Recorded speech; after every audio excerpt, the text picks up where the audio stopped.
I received an email like 4 days ago from Lee Johnson, who is a buddy of mine who lives in North Carolina, who watches the show periodically. Lee sent me something that would have been very key to some of the stuff I've already talked about since his email arrived, except I didn't notice his email had arrived because on my phone, only one Gmail account was showing up, which was my personal one and not the Shop Talk one. So, oops, sorry about that. So I'm going to bring up what this email said because it's pretty important to some of the things I've already talked about.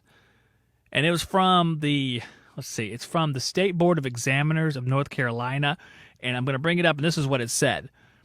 It says, I am pleased to announce that the North Carolina General Assembly advanced House Bill 243 to Governor Roy Cooper, and the governor signed this legislation yesterday, March 17th, 2022, which was 6 days ago. The new law temporarily changes the commercial and residential insulation R value for ducts installed in ventilated and non-ventilated unconditioned spaces, crawl spaces, and attics. This law will allow for reduced duct insulation values for a period of 2 years. This law is now in effect. So what they're saying is we can use the flex from yesteryear because there's such a bad supply of flex.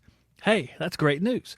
Based on this legislation, contractors can install ducts in residential ventilated and non-ventilated unconditioned spaces, also known as crawl spaces and attics, with a minimum of R4.2 insulation. Any changes in duct insulation values are required to be included in your load calculation. Of course we will. Please be aware that if you install any duct under R6 in an attic space, you will be increasing the potential of condensation formation on the ducts and the potential for mold growth in the attic and in the home.